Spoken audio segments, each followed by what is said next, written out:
Alright guys, so you know what time it is. Hot English topics with Miss Simon. Let's go. So today we are talking about the short story. Go look at my video from before on the short story, and these videos here are now breaking it down. So we spoke about setting, and we said that this is when you describe the time and the place. This usually means the when and the where of the story. Okay guys, so you are going to tell me where your story takes place and when it takes place by using a few tips and tricks here. Right, so this is if it's nighttime, daytime, if it's sunny, if it's rainy, right? And we spoke about this in the last video. So this one is more about giving you descriptions. So here we have cold, rainy night. So you're not just telling me that it's nighttime and it's dark. Tell me that it was a cold, rainy night. You can talk about how you were strolling through the forested area, right? So it could be muddy, it could be scary, it could even be silent, or you could say it was very silent except for the sound of pattering footsteps behind me, right? You're going to talk about, you can talk about the classroom. You can talk about your story taking place in the classroom, and here you can discuss that it was smoldering. You know, when it's warm on those days and it feels like the breeze isn't even blowing, right? It was smoldering. Let's discuss the rain. We spoke about the rain just now, but how about if you said something like this?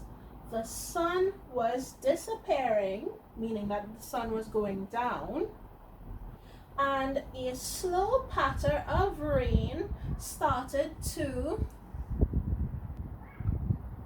drum against the window pane or against the roof or against the leaves, right? Here we have a gust. I know it looks like August, but it's supposed to be a gust with a space there, all right?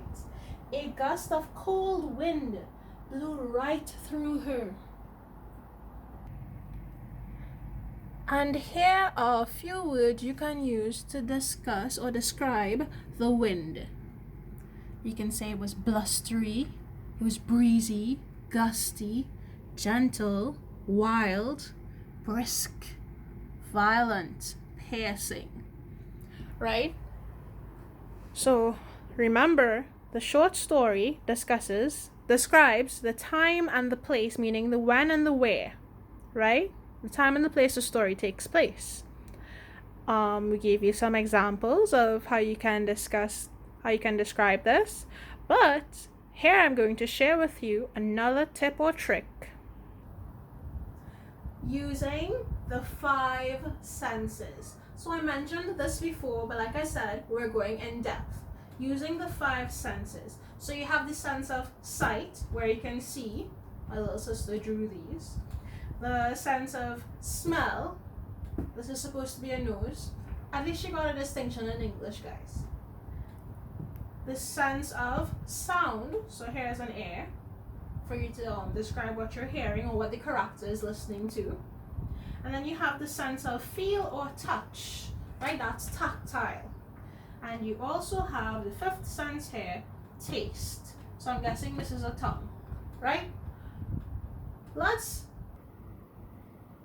say we're at the beach. I mean, we can't do that right now due to quarantine, but let's pretend we're writing a short story for CSEC. And we're at the beach, or our character is at the beach. Let's describe the setting using the 5 senses. Right? So, okay guys, we are going to be talking about the 5 senses out here, and we're at the beach. Let's use the sense of sight. The tiny pink shells in the white sand. So that's something you can see. You're at the beach. The tiny pink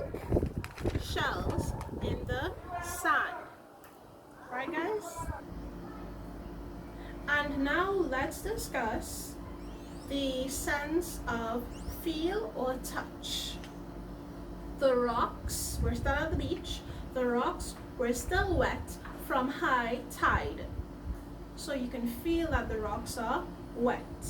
Now let's talk about the sense of smell, olfactory. The smell of caught fish from the fishing boat. That's something that you can smell. It's still setting, but you're using the 5 senses. Now we're going to talk about the sense of, yes, taste. Let's say you're at the beach. The taste that you're going to be getting is one of salt, right? The faint taste of salt on the breeze. That's something you can taste. What about something you can hear? The screeching herring gulls. That's something you can hear. The screeching herring gulls. Let's go to feel and touch again. The slippery rocks. Bye guys! And thanks for watching.